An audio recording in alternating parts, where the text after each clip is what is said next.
మనం ఏమి తింటామో అదే మనం అవుతాం. కానీ నిజంగా ఎలా తింటామో అది మన ఆలోచనలని, మన జీవితాలని మార్చేస్తుందని ఎప్పుడైనా ఆలోచించారా? ఈ 2 నిమిషాలు మీలో మైండ్లెస్ ఈటింగ్ నుంచి మైండ్ఫుల్ ఈటింగ్గా మారుస్తాయి. కాబట్టి ఈ వీడియోని చివరి దాకా స్కిప్ చేయకుండా, మిస్ చేయకుండా ఖచ్చితంగా చూడండి. భగవద్గీత ప్లస్ ఆయుర్వేద మనకు చెబుతున్న ఈ సీక్రెట్ మీ జీవితాన్ని శాశ్వతంగా మారుస్తాయి. మరి కృష్ణుడు అంటున్నాడు, ఆయు సత్వ బలారోగ్య సుఖ ప్రీతి వివర్ధన రస్యా స్నిగ్ధ స్థిర హృదయ ఆహార సాత్విక ప్రియ అని. కృష్ణుడు కేవలం మంచి ఆహారం గురించి చెప్పడం లేదు, ఆయన మనకు ఆహారం యొక్క ఎనర్జీ బ్లూ ప్రింట్ గురించి వివరిస్తున్నాడు. ఆయుస్సత్వ బలారోగ్య సుఖ ప్రీతి వివర్ధన అంటే ఆహారం కేవలం పోషకాలను మాత్రమే ఇవ్వదు, అది ఆయుష్ను, మనోబలాన్ని, శారీరక బలాన్ని కూడా పెంచుతుంది. అలాగే రస్య, స్నిగ్ధ, స్థిర, హృదయ ఇవి కేవలం భౌతిక లక్షణాలు కావు, ఆహారం యొక్క సూక్ష్మ శక్తిని సూచిస్తాయి. రస్య అంటే జీవశక్తితో కూడినది, స్నిగ్ధ అంటే ప్రేమ, దయ వంటి భావాలను పెంచేది, స్థిర అంటే మనసును నిశ్చలంగా స్థిరంగా ఉంచేది, హృదయ అంటే మనసుకు ఆనందాన్ని ఇచ్చేది అని. మరి ఆహారాన్ని వండడం కాదు, నిర్మించడం అని మనకు తెలుసా? ఈ ఆహారాన్ని తయారు చేసేటప్పుడు కేవలం వంటగా కాకుండా శరీరాన్ని, మనసును, భవిష్యత్తును నిర్మిస్తున్నారని భావించమని శ్రీకృష్ణుడు చెబుతున్నాడు. అంటే ఆహారం కేవలం శరీరానికి ఇంధనం కాదు, అది మన ఆలోచనలకు, మన భావోద్వేగాలకు కూడా ఆహారమే. ఏం ఆహారం తింటామో అది మన మనస్సులో ఒక కోడ్ లాంటిది, అదే మనలో శక్తి, శాంతి లేకపోతే హడావిడి, అలసటని సృష్టిస్తుంది. అలాగే ఈ ఆహారంలో సాత్వికం, రాజసం, తామసం అనే రకాల ఆహారాలు ఉన్నాయి.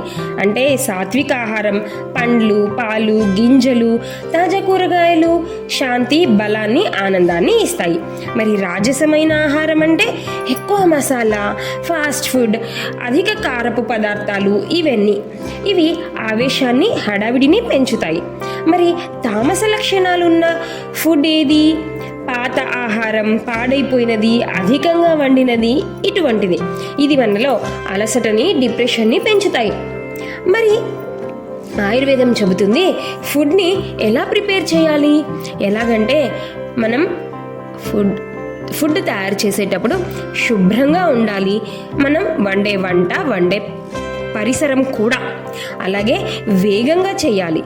అలాగే మనం తయారు చేస్తున్న భోజనం సువాసనలతో నిండి ఉండి కళ్ళకు ఆహ్లాదాన్ని ఇచ్చి, అలాగే మనం ఆ సమయంలో ప్రేమతో, సద్భావంతో ఫుడ్ని తయారు చేయాలని ఆయుర్వేదం చెప్తుంది. ఇలా వండిన ఆహారం శరీరానికి శక్తినిస్తుంది, మనసుకు శాంతినిస్తుంది. మరి మనం ఇటువంటి ఫుడ్ తీసుకునేటప్పుడు ఎలా తినాలంటే మనకు తెలుసు, ప్రకృతి కోడ్ను అనుసరించాలని.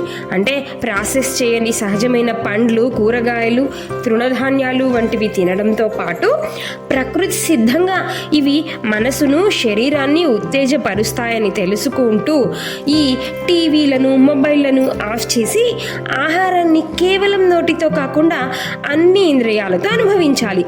దాని రంగు, వాసన, రుచి, స్పర్శను పూర్తిగా గ్రహించాలి. ప్రతి ముద్దను కృతజ్ఞతతో స్వీకరించాలి. ఇది ఆహారం నుండి మీరు పొందే శక్తిని, ఆనందాన్ని అనేక రెట్లు పెంచుతుంది. ఇలా తింటే ఆహారం కేవలం భోజనం కాదు, ఔషధం అవుతుంది. మనం తినే ప్రతి ముద్ద కూడా యజ్ఞంలో హవిస్సులాగా భావించి, ఆహారం మన శరీర దేవాలయంలో వేసే సమర్పణగా తింటే అది మనకి ఖచ్చితంగా ఔషధంగా మారి మన దేహాన్ని చక్కగా చూసుకుంటుంది అని చెప్తున్నారు మన వాళ్ళు. మోడర్న్ సైన్స్ కూడా చెప్తుంది you are what you eat అని. మరి ఈ భోజనం మనం స్వీకరించే ముందు మనం ఒక చిన్న అఫర్మేషన్ చేసుకోవచ్చు. నేను తినే ప్రతి ముద్ద ఒక ప్రసాదం, అది నా శరీరాన్ని, నా మనసును శుద్ధి చేస్తుంది. నేను సాత్విక ఆహారాన్ని కృతజ్ఞతతో స్వీకరిస్తాను అని. మనం ఆహారాన్ని మార్చకపోతే గుర్తుంచుకోండి, మన భవిష్యత్తు మారదు. మరి ఈ తినే ముందు 2 నిమిషాలు ఇలా కూడా అనుకోవచ్చు, ఈ